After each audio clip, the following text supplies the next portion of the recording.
Bonjour et bienvenue, c'est le débrief à vif du match comptant pour la cinquième journée de N2, opposant Jura Sud au Sporting. Un match que l'on a décidé d'appeler, un débrief à vif plutôt, pour lequel on a donné le titre Voyage au bout de la nuit, avec un invité spécial aujourd'hui, c'est Manu. Je suis invité spécial parce que c'est aussi l'un des 40 fous à avoir fait le déplacement dans le Jura. Donc, c'est notre envoyé spécial. Donc, Manu et Jérôme, dans ce débrief à vif, merci messieurs d'être présents. Les amis. Voilà, donc Jérôme, peut-être pour commencer, avant que Manu nous raconte un petit peu son vécu du match, toi, ton ressenti par rapport à l'ambiance générale, puisque, encore une fois, grâce à Fuchs, on a vu un spectacle splendide en 3D, enfin bref, un truc de malade. Donc, Jérôme, toi, ton ressenti par rapport au match et par rapport au résultat du Sporting actuellement. Bah c'est pareil, moi je suis un peu l'envoyé spécial sur Fuchs parce que c'était une mission aussi hier soir, hein, comme pour tous les supporters qui n'ont pas fait le déplacement, c'était horrible comme d'habitude. On va même plus en parler tellement c'est banal. En fait, pas très, enfin, même si j'ai pu suivre le match par bribes comme tout le monde, pas très surpris finalement de la prestation qu'avait l'air assez fade du Sporting parce que, comme d'habitude, quand une équipe est dans le doute, elle a besoin d'une chose, c'est de se rassurer. Donc, je pense que j'ai pas vu l'interview de Batelli. A priori, il y a une interview de Batelli, je n'ai même pas eu le temps de la lire. Mais a priori, à mon avis, il doit être assez satisfait dans le sens, premier clean sheet de la saison. Donc, à mon avis, le rôle du coach dans ces cas-là, c'est de sortir les bonnes choses pour essayer de redonner confiance à son groupe. Donc, à mon avis, il a dû être dithyrambique sur la défense ou quelque chose comme ça. Donc, l'objectif, c'était de se rassurer, donc pas de surprise de ce côté-là. Après, j'ai vu quelques bribes de match qui étaient un peu aberrantes. J'ai vu un coup franc, je crois, de Sissane qui a envoyé une mine dans les nuages. J'ai pas trop compris des trucs comme ça. J'ai vu Constant qui a fait du Constant, qui a un peu toujours foncé tête baissée. Voilà. Après, sur le plus que j'ai pu voir, c'est vrai que ça avait l'air assez pauvre encore offensivement. C'est assez récurrent dans cette équipe, mais ça m'étonne pas. On a voulu se rassurer et comme il l'avait dit dans son interview précédente, il a voulu surtout faire en sorte de pas prendre de but, de se rassurer défensivement. D'ailleurs, il avait fait un vrai bloc défensif que j'ai retrouvé. C'est vrai qu'on était beaucoup plus resserré entre les lignes et cet objectif, parce que c'est vrai depuis le début de la saison, on avait vu des gros espaces entre les lignes qui non seulement nous pénalisaient offensivement puisqu'on avait du mal à se trouver, et aussi défensivement puisque ça laissait des espaces à l'adversaire. Bon, là ça a été revu, mais du coup offensivement on n'a encore rien réglé, quoi. Je pense aussi qu'on a eu une chance qui était pas mal d'aller à Jura Sud maintenant, c'est qu'après un début de saison où ils ont remporté leurs 2 premiers matchs, ils ont connu la première défaite la semaine dernière, je sais plus contre qui d'ailleurs, et je pense et je pense que eux aussi de leur côté, ils voulaient arrêter de suite. Ils voulaient pas rentrer, ils voulaient pas rentrer dans une spirale négative, et je pense que eux aussi ils avaient besoin de se rassurer, et ça a pu jouer en notre faveur. Après, est-ce que l'adversaire était faible? J'en sais rien. C'est vrai qu'ils n'ont pas montré grand-chose. Après, on aurait pu certainement faire mieux, mais bon, on est malade, hein, qu'on le veuille ou non, on n'est pas en bon état non plus, donc le nul finalement, comme d'habitude à l'extérieur, c'est pas un mauvais résultat. Pour rebondir et avant de passer la parole à Manu, en gros, ce que dit Batelli dans le petit encart sur Var Matin, c'est que l'équipe est en construction et qu'elle n'est pas complète. En gros, c'est ce qu'il explique. J'ai envie de dire, Monsieur Batelli, Messieurs Tigana, à tous les gens du Sporting qui s'occupent de l'équipe 1. Ça fait 9 mois que vous bossez. On est à la 5e journée. C'est un petit peu... Enfin, moi, ça m'emmerde de lire ce genre de commentaires. Ouais. Et puis, ce qui m'emmerde aussi, et peut-être que ça ne plaira pas à certains supporters, c'est de voir justement tout le crédit que des supporters peuvent donner à ce type de process. Enfin, moi, je ne sais pas, j'ai le sentiment que fut un temps,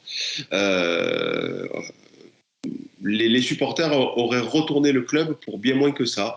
Là, on est à la 5e journée, le recrutement n'est pas terminé. Les mecs ont eu 9 mois pour mettre les choses en place. Et finalement, on ne voit rien, quoi. Hein. On a peu de points, on n'a toujours pas gagné. Alors, certes, effectivement, après cette première défaite la semaine dernière à la maison, on peut se dire que le Sporting avec une clean sheet à l'extérieur, c'est une bonne chose. Mais n'empêche que y a des signes qui font que pour moi, ça manque de sérénité. On l'avait aussi avec les départs d'Alioune Fall, avec le départ de Momo Sanoun. Enfin voilà, c'est tout un tas de signes qui, moi, me disent attention. Donc, pour revenir au match, Manu, c'est à toi. C'est quoi le titre de notre émission? C'est Voyage au de la nuit. Ouais, non, mais c'est vraiment ça.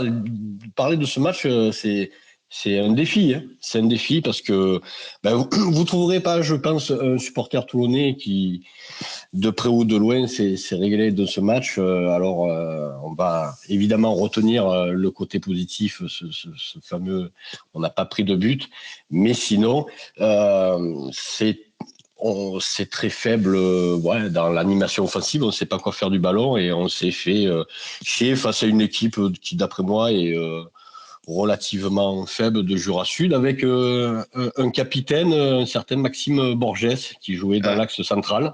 Ça, c'était le petit ancien là. Et non, la réflexion que je me faisais, je me disais finalement, ce match, ça pourrait être le premier match de la saison. C'est-à-dire quand on revient, on est sur plein d'incertitudes, notamment physiques, parce que ça fait longtemps qu'on n'a pas joué, etc.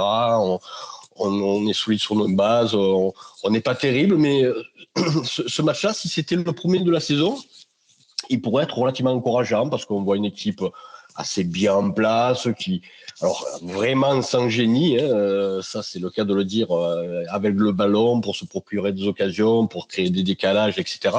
Mais voilà, bien en place, et on peut espérer aller comme ça, progresser au fur et à mesure. Et là, sauf que c'est le 5e match et on voit par rapport à ça qu'on est en retard.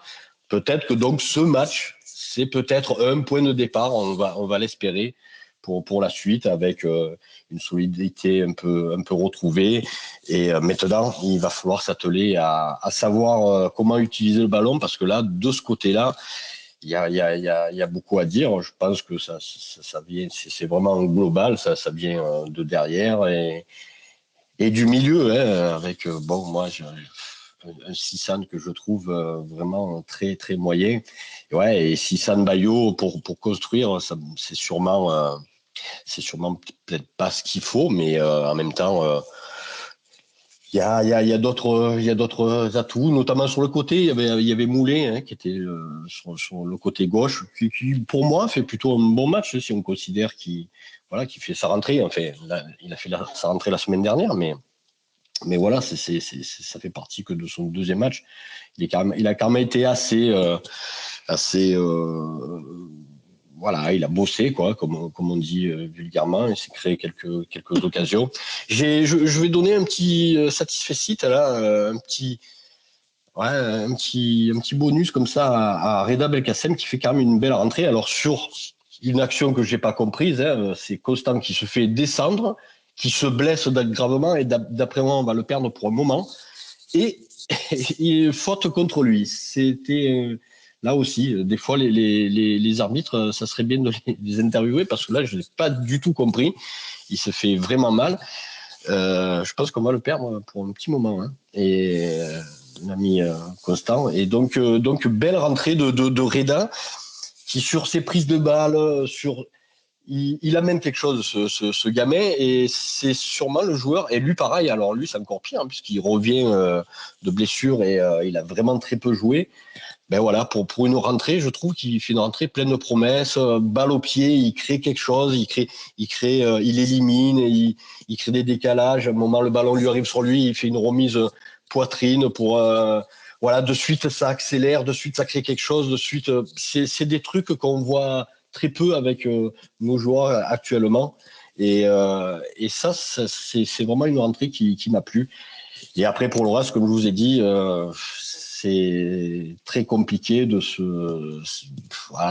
prendre du plaisir avec cette équipe, parce que là, j'ai cru comprendre que Batelli a dit qu'ils auraient pu gagner sur peut-être sur une action, sur quelque chose. Enfin, je sais pas où il a pu voir ça, parce que la plus grosse occasion, on n'a pas de réelle grosse occasion. Par contre, la plus grosse occasion, c'est eux qui l'ont clairement, et si elle finit au fond, et c'est Jura Sud avec la tête là, vers la fin de match. Donc, je sais pas comment il arrive à. Faut arrêter. Manu, c'est la frappe de Bamba contrée que le gardien met au-dessus de la barre. Mais c'est pas ouf. Non, mais c'est pas terrible, mais ça doit être la seule. C'est pas ouf. Non, mais voilà. C'est la seule que j'ai vue, je crois. Voilà, non, mais il n'y a pas. Zéro logique, quoi. Ouais, zéro logique. Et s'il devait vraiment y avoir, si on se base sur les actions dangereuses, c'est Jura Sud. Bon, enfin, il survend toujours son truc. Ça sert à rien de survendre les choses. Il vaut mieux être plus lucide et dire les choses plus justes, parce que à chaque fois, enfin, je sais pas, commence un peu à bien faire ce discours à Gaulle. Il trouve qu'on aurait pu gagner, alors qu'on s'est fait balader pendant 80 minutes.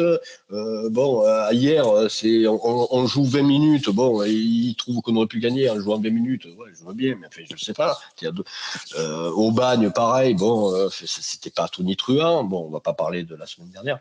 Bref, ça serait un peu le don de m'agacer, parce que c'est pas en faisant ça, en jouant à la méthode Coué, qu'on va y arriver. Mais je vous donne la parole. Juste après. Jérôme, tu voulais dire quelque chose? Ça tranche quand même vachement par rapport au match de la semaine dernière sur Batelli, où il les a quand même détruits gentiment. Je veux dire, il les a quasiment mis en porte-à-faux. Donc je trouve que ça équilibre un peu. Il n'est pas toujours non plus en béni oui. Mais c'est peut-être jamais la bonne méthode quelque part. C'est soit il les massacre, soit il dit que ça a été génial, alors que c'est pas terrible. Donc c'est sûr qu'on peut se poser la question sur la gestion du groupe. À chaque fois, c'est pas très juste comme ton, on va dire. Hein. Moi, je voulais évoquer l'ambiance au stade. Est-ce que tu as pu discuter avec la quarantaine de supporters présents et avoir un petit peu leur ressenti par rapport à tout ce qui se passe? Ouais, alors, j'ai pas discuté avec les 40 nominativement, mais non, mais voilà. Je pense que l'ambiance est, voilà, je pense que tout le monde voit la même chose, hein, c'est-à-dire c'est décevant à bien des égards. Je crois pas que, il y a une volonté, de supporter le club et puis de revenir un peu à faire des déplacements. C'est toujours sympa. Ça faisait un petit moment qu'il n'avait pas fait. Et très supporters de base et qui font leur job de leur côté et qui veulent espérer, mais qui voient bien que c'est très suffisant dans plein de domaines, mais voilà. Mais après, sinon, sur la prestation, voilà, je pense que, comme j'ai dit en préambule, je pense qu'il n'y a aucun supporter en présent qui s'est régalé de ce match. Maintenant, voilà, on va retenir le positif, c'est-à-dire ce premier match sans but, mais mon Dieu, que c'est pauvre entre deux équipes, d'après moi, faibles, qui actuellement sont sûrement des équipes parmi les plus faibles de ce championnat. Et ça me fait dire que on a sûrement l'équipe la plus faible de CFA qu'on ait jamais eue, je pense. Hein. D'ailleurs, les résultats et les prestations le prouvent. Hein. Faut pas trop chercher midi à 14h en parlant ça va aller mieux et tout. Oui, bon, peut-être ça va aller mieux, ça personne n'en sait rien. Mais là, aujourd'hui, il faut se rendre à l'évidence, on est faible. C'est un peu plus les prestations que les résultats, puisque tu restes à les deux. Une défaite en 5 matchs, certains diraient c'est pas mal. Hein. Ouais, c'est sûr, mais tu sais. Mais zéro victoire. Oui, mais l'année dernière, on était à 3 défaites après 9 matchs. Bon, on était deuxième, mais beaucoup disaient que c'était énorme, 3 défaites. Mais on était deuxième ou troisième, donc c'était mieux finalement. Mais ça gagnait. Et puis, je pense que si on avait 16 points à cette époque-là, on serait content, parce que là, on voit bien Louhans et Grasse qui ont l'air vraiment d'être les deux équipes. Qui cartonnent bien, ça carbure bien, ils vont être plus justement aux alentours de 20 points, comme ça. Je pense qu'on aurait signé pour ça. Hein. Ouais. Et puis honnêtement, pour avoir vu jouer la Duchère, pour avoir vu jouer des équipes comme Martigues ou même Marignane, enfin voilà, je trouve que le niveau est bien meilleur que celui de clairement. Clairement, Et puis quand on discute avec des gens proches du Sporting, hein, voire très proches du Sporting, nombreux sont ceux qui disent ce que tu viens d'expliquer, Manu, à savoir que c'est le groupe le plus faible que l'on ait eu depuis fort longtemps en CFA2, en CFA et N2, quoi. C'est assez étrange, quoi. Voilà, donc encore une fois, je remets une couche au fait qu'en 9 mois, on aurait dû voir le club accoucher d'autres choses en termes d'équipe 1.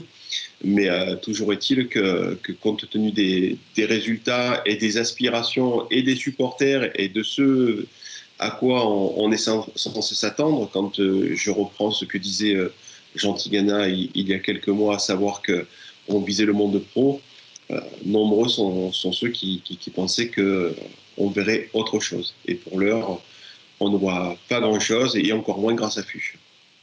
C'est vrai, c'est ça. Je vous plais. Hein. Ouais, mais même si, pour le coup, hier, vous avez pas... Je te plains aussi.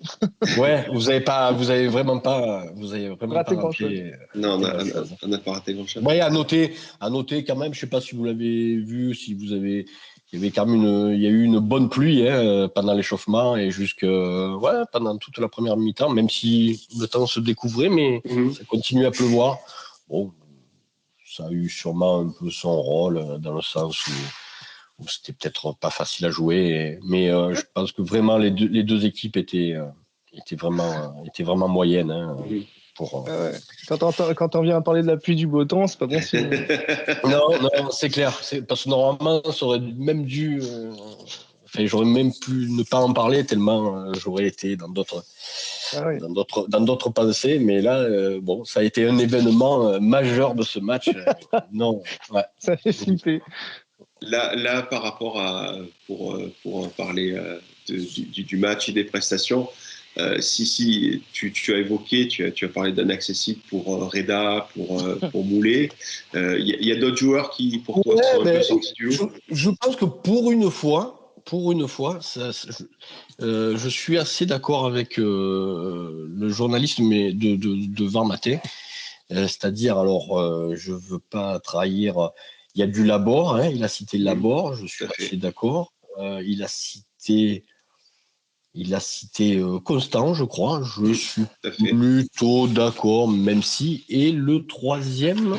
Écoute, je peux te retrouver ça. Le troisième, j'aurais pu signer pour les trois que j'ai vus. Voilà. Mais là, j'aurais dit quand même l'axe central, hein, parce que voilà, l'axe central, Sanoun, Labor, moi, ça a été vraiment pour moi. Wasfan, Labor. Ouais. Wasfan. Qu'est-ce que j'ai dit? Sanoun, un gros lapsus. Voilà. Sorry. Ça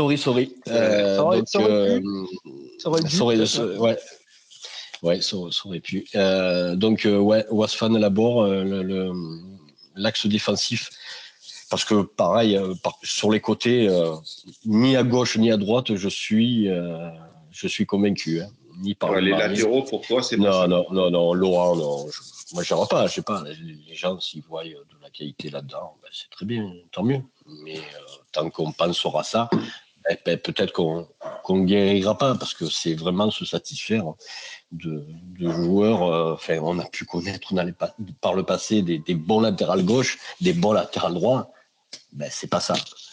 Je suis désolé de le dire. De toute façon, si c'était ça, peut-être que ça se verrait aussi dans les prestations de l'équipe et dans les résultats. Hein. Donc voilà. C'est sûr que le Pablo Mari, par rapport à Echeverria la saison dernière, il souffre un peu de la comparaison pour le coup en termes de volume de jeu.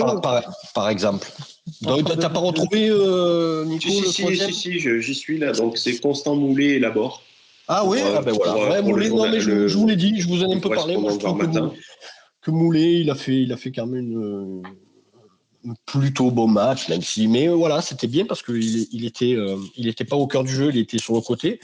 Milieu gauche comme ça lui va assez bien parce qu'il c'est quand même un joueur assez tonique, assez. Donc il fait plutôt un match honorable, rien de transcendant bien sûr, mais en ce moment l'équipe est pas transcendante, donc on retient les joueurs qui sont à peu près corrects et qui sont au niveau, qui sont à peu près au niveau et voilà, parce qu'après c'est sûrement pas les côtés, c'est sûrement pas Sissane, même Bayo, hein, qui fait pas, enfin je sais pas, il y a une cabale contre Bayo, je comprends pas bien, j'ai jamais compris. Ouais, j'ai jamais compris. Enfin, ouais, mais son surpoids, Bouhou, il faisait peut-être encore 20 ou 30 kilos, peut-être, enfin 30 peut-être pas, mais facilement plus de 10 kilos de plus. Oui. Bon, et tout le monde le trouvait phénoménal à juste titre, donc il faut arrêter avec cette histoire de poids. Tu peux avoir du poids, c'est peut-être pas l'idéal, et être un très bon joueur. Donc Bouhou le prouve d'ailleurs. Hein, et d'ailleurs, c'était Bayo le seul qui pouvait rivaliser avec Bouhou. Donc bon, arrêtons avec ça. Bayo qui fait un beau coup franc, qui est le gardien était battu et qui termine au ras du poteau. Si elle est dedans, c'est pareil. Bon, elle n'était pas dedans, d'accord. Mais enfin, voilà. Bon, tout le monde nous pointe du doigt Bayo, alors que le censé bon recrutement, le censé patron du milieu de terrain, c'est Sissane. Et ce joueur, pareil, hein, hier, quand il fait son coup franc, par exemple, là, on s'est regardé en tribune, il envoie le ballon. C'est un joueur de national, ça, celui-là. Ouais, je sais pas. Mais moi, je serais plus critique sur un Sissane qui pour moi, Bayo, on sait quand même s'il est là, c'est qu'il a fait quand même. Par le passé, c'est Bayo, quoi. Bayo Buisson, à une époque, c'était le tube de l'année, par exemple. Ou je ne vais pas citer tous les matchs où il a été phénoménal. Le match à Lyon, ça avait été lui le grand bonhomme, etc. Bon, peu importe. Mais si on pointe du doigt Bayo, je pense qu'il faut quand même pointer logiquement les vraiment les errances, je sais pas. Sissane, joueur sur lequel je trouve ni de technique, ni de grinta, ni de leadership. Voilà, je ne sais pas ce qu'il amène, ce joueur, mais pas grand-chose. De toute façon, si on en est là, c'est que s'il était vraiment au niveau qu'on pouvait espérer, on aurait sûrement peut-être quelques points de plus et on serait sûrement dans le jeu un peu meilleur et ce n'est pas le cas. Donc voilà. Mais sinon, ouais, assez globalement d'accord avec les étoiles de Vormatin. Ouais. Moi, pour revenir et ne pas trahir la parole de Batelli, je vais reprendre ce qui est écrit dans Vormatin, donc où il dit « Avec plus d'audace, on aurait pu empocher la victoire. Les joueurs ont bien appliqué le plan de jeu. » Voilà. Donc, ils ont appliqué le plan de jeu. Ça rejoint peut-être ce que tu disais un peu plus tôt, Jérôme. Et puis, donc, il explique on est en reconstruction et notre mercato n'est pas terminé. Donc, ça, encore une fois, désolé, j'appuie où ça fait mal, mais on est à la 5e journée. Les gars ont eu 9 mois pour bosser. Bref, alors certes, 9 mois, c'est pas uniquement bosser sur l'équipe 1, mais quand même, en 9 mois, je pense que il y a de quoi faire. Mais bon, il conclut comptez sur nous pour revenir au plus vite dans le haut du classement. Alors, chiche, j'ai envie de dire. Hein. Ça, je pense qu'on a dû lui tirer un peu les oreilles parce que le discours qu'il tient la semaine dernière, ça pareil, personne n'a relevé, alors que c'est quand même plus que lunaire. Enfin, je veux dire, au bout d'une défaite, 4e match, et le gars parle déjà qu'il faut changer d'objectifs. Il est déjà, c'est un aveu d'échec déjà au bout de 4 journées. Alors, on pourrait dire qu'il est lucide, oui. Enfin, et on peut dire aussi qu'il est soit manque d'ambition et puis qui baisse vite les bras. Hein, et enfin, je sais pas. En tout cas, c'était pas très adapté, je trouve. Bon, là, on a sûrement fait passer le mot qu'il fallait quand même pas penser que la saison on était à Toulon. On était à Toulon, que la saison n'était pas terminée, qu'il fallait quand même avoir l'ambition de remonter au classement. Et moi, je l'ai perçu comme ça parce que c'est vrai que la semaine dernière, le fait de cette déclaration, moi, m'avait fait un peu bizarre. On n'en a pas parlé, mais elle était particulière. Il a raison d'insister sur les mercatos pas terminés, parce que là on est pendu à chaque nouveau venu, parce que à part ça je vois pas ce qui pourrait relancer l'équipe, on va être clair. Hein. Chaque recrue va arriver, là on parle de Moussa Sao, c'est ça qui arrive, qui a priori a un sacré CV pour le coup, c'est peut-être la grosse recrue qu'on attendait depuis le début finalement. Ouais. Même si Sissane sur le papier quand même c'est assez costaud, on va pas se leurrer. Hein. Je parle en termes de CV, hein. On est d'accord. Non. C'est 30 matchs en national l'année dernière ou 25 matchs en national l'année dernière. Mais justement. C'est un passé relativement correct. Hein. Après, je ne dis pas que c'était un monstre, c'est pas ce que je dis. Hein. Non, mais Sissane, ben voilà, tu viens de faire son fait d'armes. Parce qu'avant ça, c'était très. Non, mais c'est vrai. Je crois qu'il a des matchs de Ligue 2, hein, il me semble. Faudrait que je vérifie, mais je crois qu'il a un passé pas horrible, hein. Après, c'est peut-être pas pas le beaucoup. profil à vérifier, mais c'est pas un profil attendu. Peut-être moi, franchement, honnêtement, ce joueur, je pense qu'il apportera quelque chose, mais je pense que, comme tu dis, comme c'est pas un leader, quand t'es dans le dur, c'est pas le joueur qui va pouvoir te faire relever. Par contre, je pense que dans une équipe qui tourne correctement, tu verras qu'il aura son rôle à jouer. Mais est-ce que c'est pas ce qu'on attendait forcément, ça, c'est une certitude. Il y a peut-être ça, mais il y a aussi peut-être le fait qu'il n'est pas entouré des équipes, enfin, pardon, des coéquipiers au profil qui pourraient lui permettre de briller. Je ne sais pas si briller c'est le bon terme, mais en tout cas de proposer autre chose. Je crois savoir que justement, l'année dernière, où il a plutôt brillé parce que justement, il était bien entouré. Et là, on voit que c'est le joueur qui a besoin d'être bien entouré pour briller. C'est pas lui qui va faire briller les autres et c'est pas lui qui va, c'est pas ce genre de joueur leader qui va amener ses coéquipiers, les joueurs derrière lui. C'est plus suiveur que meneur et c'est en ça que je trouve que c'était pas un profil adapté et que il y avait, je pense, meilleur à prendre, mais on verra. On verra bien. Là, il va être l'heure de conclure. Ouais. Jérôme, tu as pris l'habitude, là, ces dernières semaines, d'évoquer le prochain match. Donc, le prochain match, c'est la réserve de Monaco. Tu as quelque chose à dire par rapport à ça? Un match de réserve contre des réserves, on ne sait pas ce qui va nous attendre et quelle équipe aligner. On se rappelle que l'année de la montée, on s'était pris une sacrée équipe de Monaco là-bas, même si on l'avait emporté, avec pas mal de jeunes, mais qui avaient joué en Ligue 1 déjà. Cette année, on sera la surprise. Je crois qu'ils viennent de s'imposer à Duchère. Il me semble. Donc pas anodin. Est-ce que Duchère est faible? Est-ce que Monaco est fort? On verra bien. On aura peut-être la réponse samedi prochain. J'ai envie de dire à domicile, je sais pas si Moussasso sera titulaire, sera du moins dans le groupe. Bonne question. Je sais pas si on aura la réponse.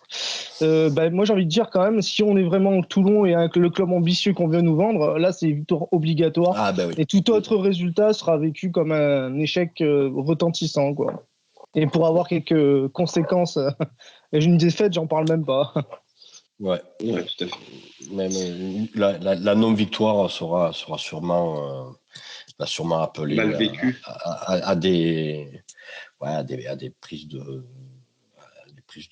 position,